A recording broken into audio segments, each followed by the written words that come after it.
नमस्कार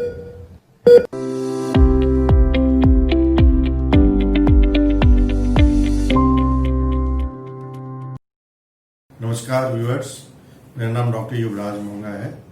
मैं डॉक्टर मूंगा मेडिकल क्लिनिक का सीईओ और चीफ कंसल्टेंट हूँ। मैं डायबिटोलॉजी प्रैक्टिस करता हूँ। मैंने पहले भी बहुत वीडियोस रिलीज किए हैं डायबिटीज़ के ऊपर, बट हम एक सीरीज बनाना चाह रहे हैं जिसमें शुरू से लेकर एंड तक डायबिटीज़ के बारे में इंफॉर्मेशन देना चाहते हैं। डायबिटीज़ क्या होती है उसके बारे में पहले बात कर चुका हूँ।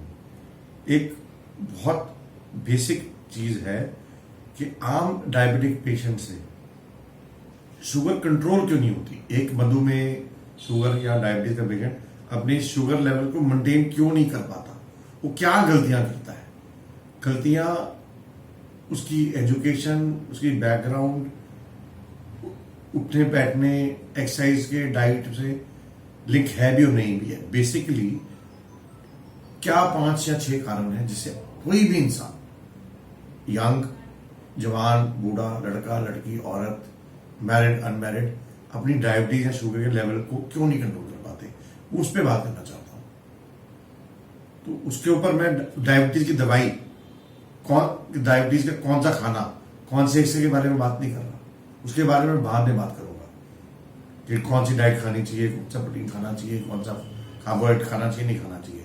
हम कह रहे हैं कौन सी जो 5 या 6 गलतियां हैं जिसकी वजह से एक इंसान, डायबिटिक पेशेंट या शुगर का पेशेंट, अपनी शुगर कंट्रोल नहीं कर पाता। तो मैं शुरू करता हूं। पहला कारण है अज्ञानता, इग्नोरेंस। ये हमने अपनी क्लिनिक में चार्ट बना रखा है, उसमें लिखा हुआ है why is diabetes difficult to manage, कि शुगर को लेवल को मेंटेन करना मुश्किल क्यों है। उसमें सबसे पहले लिखा हुआ है अंग्रेजी में इग्नोरेंस। इग्नोरेंस का मतलब होता है अज्ञानता। अब अज्ञानता बहुत बड़ा वर्ड है, उसमें बहुत कुछ शामिल होता है। शुगर और डायबिटीज के जब हम उसको लिंक कर रहे हैं तो उसका मतलब है हमारे को खाने पीने के बारे में इंफॉर्मेशन नहीं है। डायबिटीज जो मेन बीमारी है वो मेटाबॉलिक डिसऑर्डर है। डायबिटीज का जो लिंक है आपके लाइफस्टाइल से लिंक है। लाइफस्टाइल में मेन 2 चीजें होती हैं, खान पीन और आपका व्यायाम, एक्सरसाइज। सो खाना पीने के बारे में नॉलेज ना होना, खाने पीने में मीन्स अनाज, अन्न, रोटी, चावल कितना खाना है, बिस्किट, ब्रेड, समोसा, भुजिया, नमकीन खाना है कि नहीं खाना। ब्रेड खानी है तो कौन सी खानी, व्हाइट ब्रेड खानी है, ब्राउन ब्रेड खानी है कि नहीं खानी। बिस्किट मैरी का खाना है, रामदेव जी का खाना है, पतंजलि का खाना है, ओट्स का खाना है, रागी का खाना है, कौन सा खाना है, ब्रिटानिया का खाना है, गोदरेज का खाना है, मालूम नहीं पता।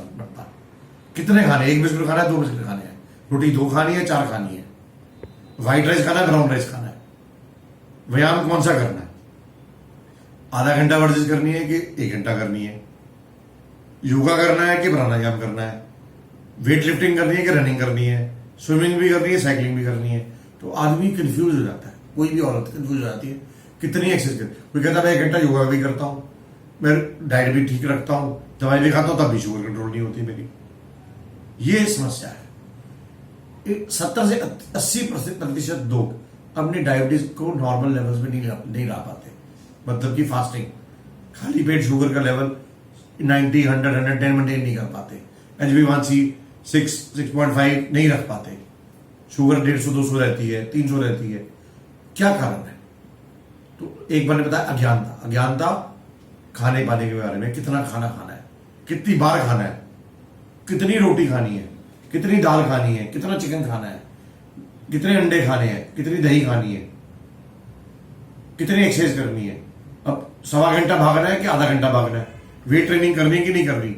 अब आदमी कहेगा 45 मिनट योगा भी करूं, 45 मिनट सैर भी करूं, 30 मिनट बॉडी बिल्डिंग भी करूं, तो कंफ्यूजन बहुत होती है।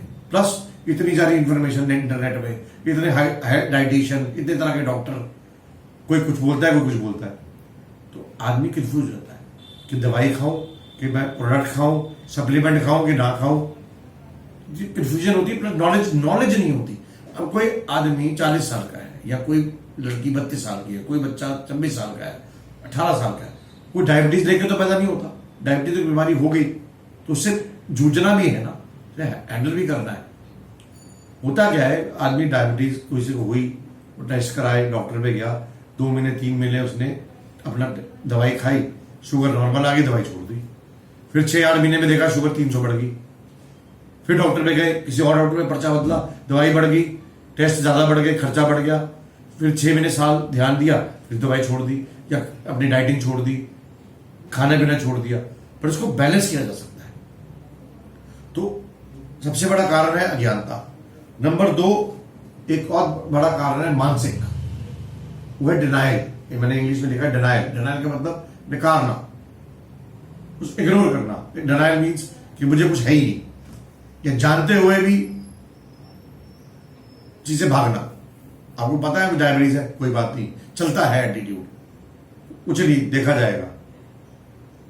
अभी तो हम छोटे हैं, अब तो भागता हूं, मैं घर का काम करती हूँ, उठती बैठती हूँ, रोटी मैंने कम कर, मैंने मीठा छोड़ दिया है, ठीक हो जाएगा, डॉक्टर पे जाना ही नहीं। तो 150 तो आ रही है, फिर क्या हुआ? 2 साल चेक की नहीं की, 2 साल बाद लगा 300 हो गई। आपका वजन 90 किलो था, रह गया 70 किलो, 90 के जी वेट का 65 रह गया, 90 का 70 रह गया, वेट तो कम हो गया। कमजोरी हो गई, मसल कम हो गए, चर्बी कम हो गई, या पेट बाहर आ गया, चर्बी कम, वेट मसल मास कम हो गया, वेट कम हो गया, खुश हो गए, पर आदमी कमजोर हो रहा है। दीमक की तरह शुगर आपको खा रही है अंदर से। तो आपने 1.5-2 साल 3 साल 10 साल ध्यान ही नहीं दिया, कोई बात नहीं, बट शरीर तो आपका खराब हो रहा है। जीवन में सबसे बहुमूल्य चीज जो है वो शरीर है। शरीर नहीं रहेगा तो कैसे करोगे? और डायबिटीज एक बहुत ही खतरनाक बीमारी है, जैसे मैंने बताया, सब 7 से 8% भारतीयों को है, 10% भारतीयों को हो जाएगी, और डायबिटीज आपके हर अंग को खराब कर देती है। तो हमें उससे डरना चाहिए, डरना नहीं तो फिक्र करनी चाहिए। फिक्र नहीं करेंगे तो आपका शरीर खराब हो जाएगा। जो आपकी आयु 70-80 साल होनी चाहिए, 50 साल 60 साल में आप इतने बीमार हो जाते हो। आपकी किडनी, आंखें, पेट, स्किन इतना खराब हो जाता है कि आप ठीक ही नहीं कर पाते।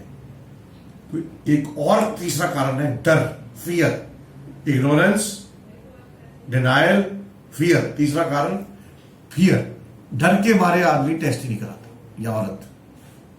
कि कई लोगों को डर लगता है कि सुई लगेगी, टेस्ट नहीं कराना। वो तो एक और बात है कि शुगर ज्यादा आएगी तो क्या करेंगे, डॉक्टर पे जाएंगे तो क्या होगा, उसके करते करते टाइम निकाल देते हैं। मुझे डायबिटीज होगी, मैं मर तो नहीं जाऊंगा, मुझे कुछ हो तो नहीं जाएगा, सोचते ही सोचते टाइम निकाल देते हैं, इलाज ही नहीं कराते।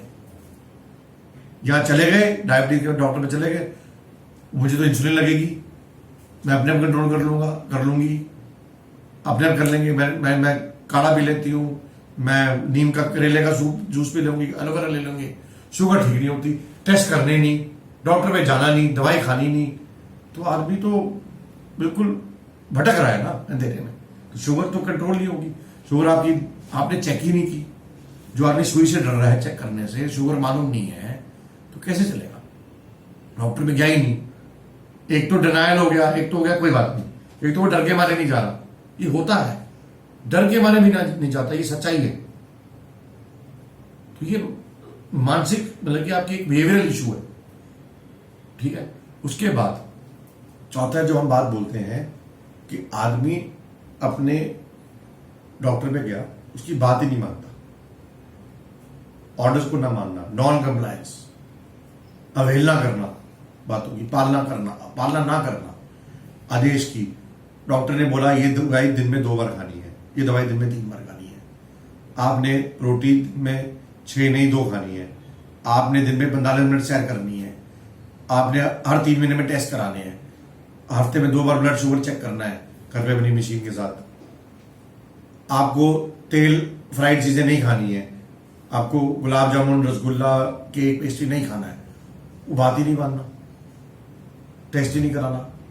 तो 2 चीजें इसमें आ जाती हैं, बात का नाम मानना, निगरानी करना, नॉन मॉनिटरिंग।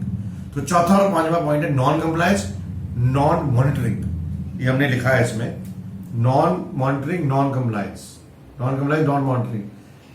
नॉन मॉनिटरिंग का मतलब टेस्ट लगातार मत कराना, डॉक्टर पे नहीं जाना, निगरानी नहीं करनी। अपने शरीर पे कोई बीमारी आई तो चेक तो करोगे, वजन कितना बढ़ रहा है, कितना कम हो रहा है, शुगर कितनी जा रही, कम हो रही, तो उसके लिए टेस्ट करना पड़ेगा। डायबिटिक पेशेंट में हर 3 महीने में HbA1c का टेस्ट कराना चाहिए। हफ्ते में एक बार शुगर चेक करनी चाहिए, महीने में 2 बार करनी चाहिए। करे ही नहीं, बात ही नहीं मानी, निगरानी नहीं करोगे पता ही नहीं लगेगा बॉडी में क्या हो रहा है। 2 तरह के पेशेंट है, एक तो दवाई भी नहीं खाता, टेस्ट भी नहीं करता, एक्सरसाइज भी नहीं करता। एक है डॉक्टर पे जाता, दवाई खाई, एक ही दवाई 2-3 साल से खाता जा रहा है या खाती जा रही है, टेस्ट ही नहीं किया कि दवाई बढ़ानी है कि कम करनी है। कोई कोलेस्ट्रॉल की प्रॉब्लम, कोई किडनी की प्रॉब्लम, आंखों की प्रॉब्लम, कोई हार्ट की प्रॉब्लम तो नहीं आ रही है, उसको चेक नहीं करना है। तो निगरानी करेंगे ही नहीं अपने शरीर की तो पता कैसे लगेगा। जांच ही नहीं करेंगे, खून की जांच टू नॉन कंप्लायंस, इग्नोरेंस। तो 5 फैक्टर बने, अज्ञानता, खाने के बारे में, एक्सरसाइज के बारे में, टेस्ट कौन सा कराना है, किससे कराना है। दूसरा नकारना, चलता है, डिनायल। नंबर 3 डर। नंबर 4 बात ना मानना, डॉक्टर ने बोला 3 बार दवाई खाओ, 2 बार कर दी,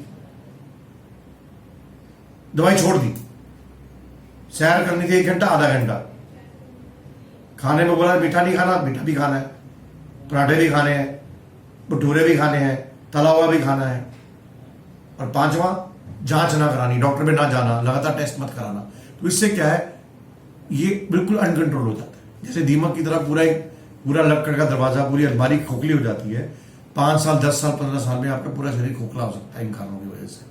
तो किसी भी व्यक्ति की, किसी भी औरत या आदमी की शुगर कंट्रोल में नहीं रह सकती जब तक वो अपने आप को लगातार डेडिकेट ना करे, लगातार अपनी एक्सरसाइज करे। 1 घंटा कौन सी करनी, मैंने इसके ऊपर एक लेक्चर दिया हुआ है, आगे भी हम और लेक्चर देंगे किस किस तरह की एक्सरसाइज करनी चाहिए।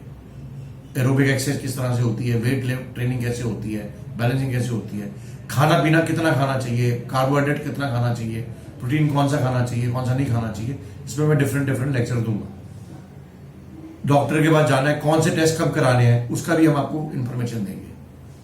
मैं अगला लेक्चर जो अपनी सीरीज में बोलने वाला हूं कि हम डॉक्टर मोंगा मेडिकल क्लिनिक में किस तरह से आदमी का या औरत का इलाज करते हैं डायबिटीज का, उनको कैसे काउंसलिंग करते हैं, कैसे डाइट के बारे में, खाने पीने के बारे में ज्ञान देते हैं, टेस्ट करने का तरीका कैसे किया जाता है, दवाइयां एलोपैथिक या आयुर्वेदिक कैसे हम, हमारे आयुर्वेदिक फिजिशियंस और मॉडर्न फिजिशियन कैसे दवाइयां देते हैं, टेस्ट करने का एक रूटीन बना के देते हैं, एक्सरसाइज बनाने का रूटीन बनाते हैं, उसके बारे में आपको हम अपने लेक्चर में इंफॉर्मेशन देंगे। धन्यवाद, थैंक यू।